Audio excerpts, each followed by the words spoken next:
family, showing off their size, speed, power, and problem-solving abilities. These behaviors keep our killer whales active and engaged. SeaWorld's killer whales have inspired generations to care for our natural world, and we're excited to share their story with you today. Killer whales are the ocean's top predator. They use cooperation and communication, not just size and strength, to take their place at the top of the ocean's food web. At the bottom are small animals, like krill.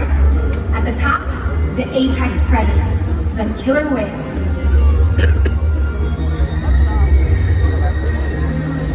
Killer whales are as big as a bus, faster than an Olympic swimmer, high-flying and powerful.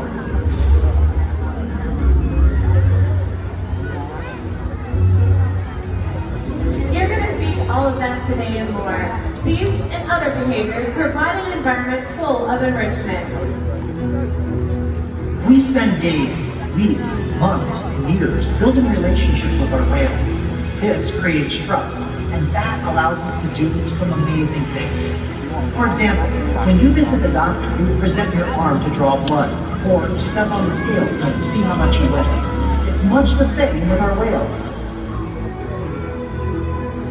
Throughout today's experience, you're going to see the killer whales moving together in unison.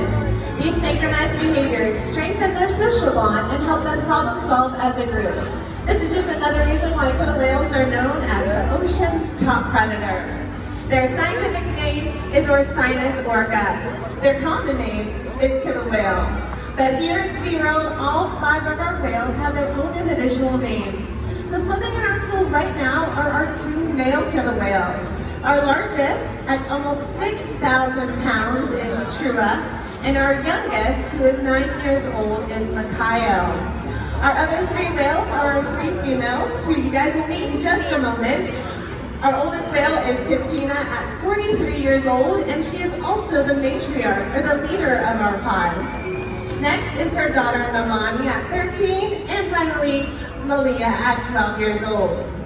So soon the whales are going to come on over to the slide out, and we're going to talk and demonstrate one of the most important behaviors we train here. So the killer whales trust us, and they take an active role in their own health and well-being.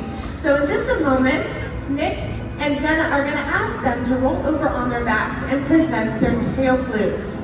So you all know husbandry behaviors as well. So you know when you go to the doctor and your doctor wants to take a blood sample, you know to hold out your arm and you're going to take it from inside your elbow. Well, killer whales don't have elbows like you and I do, but we did find a very easy place to take that blood sample.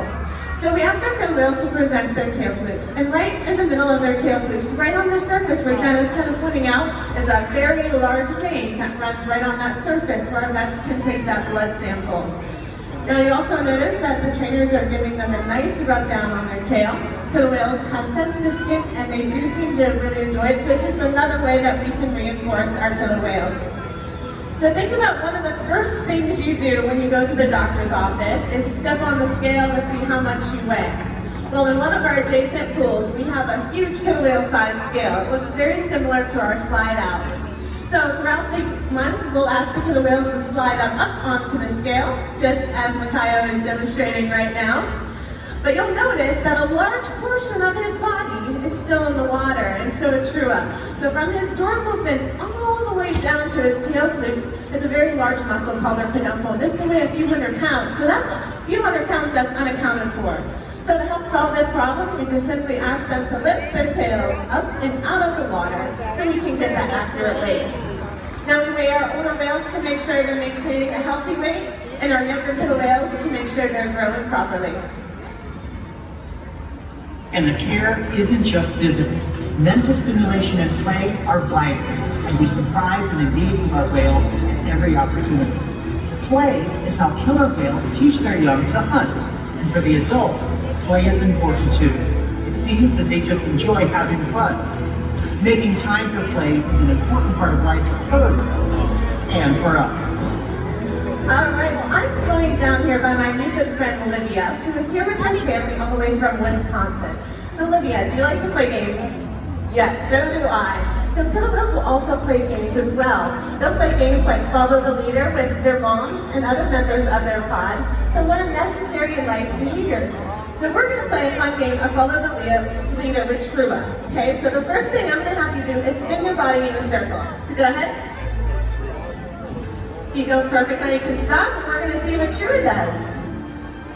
Awesome, so he's mimicking exactly what you just did. All right, so we're going to do another behavior with him. We're going to hold our right arm up to the sky as soon as he takes a look at us. There you go. All right, go ahead and lift your arm right up. Perfect, and now slam that arm on the side of your body. You already did it, so great job. So he did exactly what you were doing. All right, well, killer whales are also known to jump out of the water to get a better look at their environment. It's called a spy hop. So Olivia, remember that signal I taught you? We're gonna hold our arm out and point it to the sky at that sky tower. Go ahead. And Trua is off. All right, so everyone pay attention to the stage area where Trua jumps up and out of the water. You guys can give him a nice round of applause.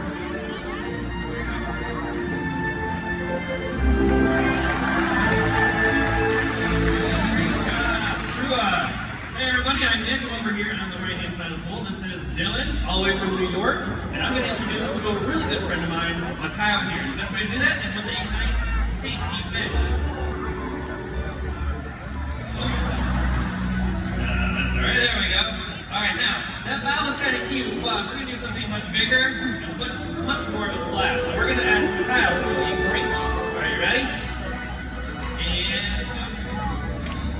All right, now we're going to stand back here so we can kind of see where he's at. Now, there's many different reasons why a killer whale might breach. It could be to surprise a prey item. It could be to scratch an itch. There's many different reasons. Or it could just be like, hey, I am here large and in charge. Oh, boy.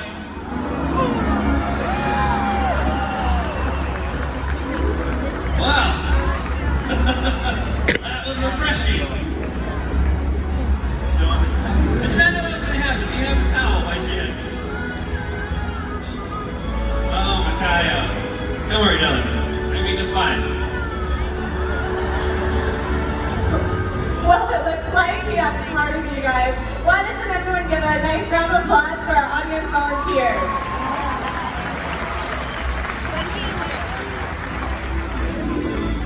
SeaWorld's research and observation of the killer whales in our pair has shed light on many mysteries surrounding these amazing animals. For example, we know that the gestation period of a pregnant killer whale is 17 months. This information would be impossible to obtain out in the wild. Some information, though, can only be obtained through field observation. That's why SeaWorld works with our partners such as the Norwegian Orca Survey and NOAA to further our knowledge. Killer whales are singular, powerful animals, and perhaps the best demonstration of that power is when they hunt. Killer whales stand apart. They have no natural predators, and just about any other ocean animal could be their dinner. Depending on where they live and their chosen prey, they've developed some epic hunting techniques. Off the coast of South America, killer whales will beach themselves, riding in on waves just long enough to catch prey. They'll also create waves that knock animals like penguins or seals from ice cliffs. Most importantly, they cooperate, communicate, and coordinate as a team. Here's footage of killer whales corralling a school of herring. A whale dips in and feeds, while the other whales keep the fish together with swipes of their tail fins. So killer whales make waves when they hunt, and they use their powerful flicks to stun their prey. Get ready for a demonstration. For our killer whales, it's just a fun activity session. But for all of you, that means it's time to get wet.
So as you just saw, killer whales are amazing athletes. They can eat several hundred pounds of food a day. Their diet varies depending on where they live and the time of year. Unfortunately though, some populations of killer whales are being heavily affected by pollution, overfishing, and other factors. Killer whales are impressive animals, and it's pretty obvious why they're the top predator in the ocean. That means killer whales are invincible, right? Wrong. Killer whales depend on a plentiful food source and a clean environment. They're completely dominant, yet completely dependent. When it comes down to it, killer whales are not the most powerful animal in the ocean.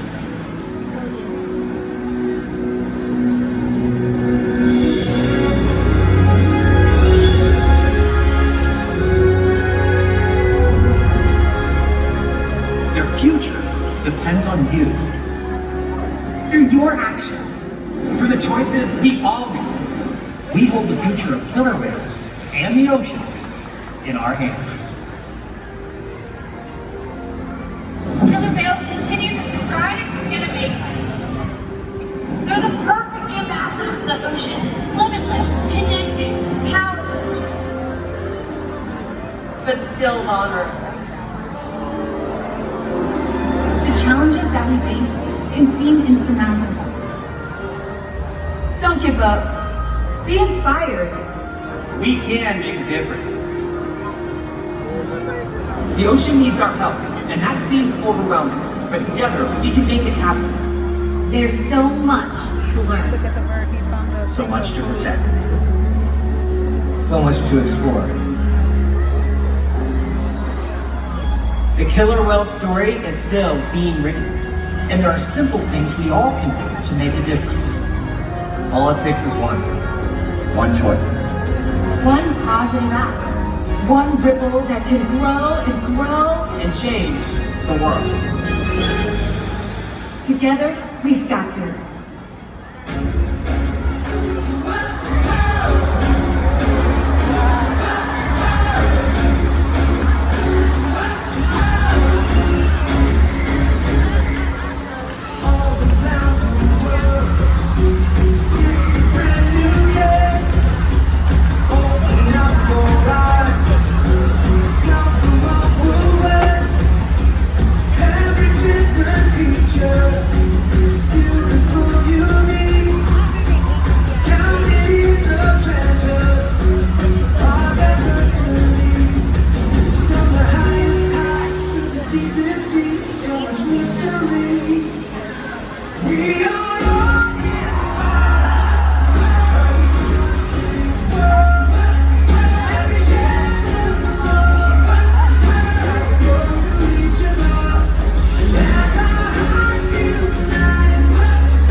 Still